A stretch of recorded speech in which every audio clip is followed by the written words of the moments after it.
સેગુવાડા ખાતે બેતુન નૂર કરીને જે સ્કીમ છે એ બિલ્ડરે આખી એસએસએનએલની કેનાલ બંધ કરી દીધી ને એની પર પ્લોટિંગ પાડી દીધું ને એ બધી જે ફરિયાદો હતી આ બાબતની તપાસ પણ કરવામાં આવી. એમાં હકીકતો જણાય ત્યારે એસએસએનએલના અધિકારીઓએ પોલીસમાં ખાલી અરજી કરીને નોટિસ આપીને એ વ્યક્તિને ફરી કેનાલ જેવી હતી એવું કરવાની સૂચના આપી છે.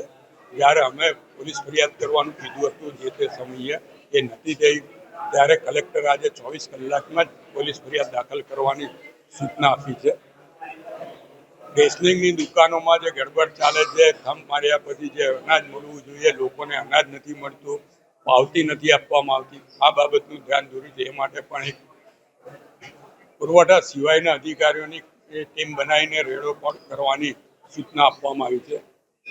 સાંઠોદ અને નવા માળવા ખાતે માટી ખનનની જે ફરિયાદો છે એ બાબતનું ધ્યાન દોરવામાં આવ્યું છે અને ખાણ ખનીજ વિભાગને આમાં મોટામાં મોટી પેનલ્ટી વસૂલ કરવા કલેક્ટરે સૂચના આપી છે. અમારે ત્યાં હિંમતપુરા ગામ છે ત્યાં આગળ મદ્રેસામાં હિન્દુ વિદ્યાર્થીઓએ ભણવું પડે છે તે બાબતનું ધ્યાન દોર્યું છે અને મદ્રેસાની જગ્યાએ કોઈક મકાન ભાડે લઈને વિદ્યાર્થીઓને ભણતર આપવામાં આવે એ બાબતનું પણ કલેક્ટરે ધ્યાન પર લીધું છે. કારણ કે હિન્દુ ધર્મનો વિદ્યાર્થી મદ્રેસામાં મુસ્લિમ ધર્મનું શિક્ષણ આપવામાં આવે ત્યાં જઈને ભણે એ ખૂબ જ ગંભીર બાબત હોય આ બાબતનું પણ ધ્યાન દોરવામાં આવ્યું છે.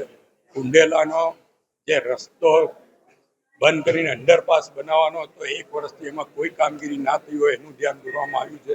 જો 15 દિવસમાં એ લોકો કામગીરી નહીં શરૂ કરે તો કલેક્ટરે એનઓસી પાછું લઈને એ રસ્તો લોકો માટે ચાલુ કરવાની પણ સૂચના આપી છે. એટલે કલેક્ટર તરફથી ખૂબ જ હકારાત્મક અમને પ્રતિસાદ મળ્યો છે. હું એમનો આભાર પણ માનું છું અને આ તમામ ગંભીર પ્રશ્નો છે એને ગંભીરતાથી લેવા. વધુ સમાચાર જોવા માટે અમારી યુટ્યુબ ચેનલને સબસ્ક્રાઇબ કરો અને જોડાયેલા રહો ફેસબુક, ઇન્સ્ટાગ્રામ અને ટ્વિટર પર.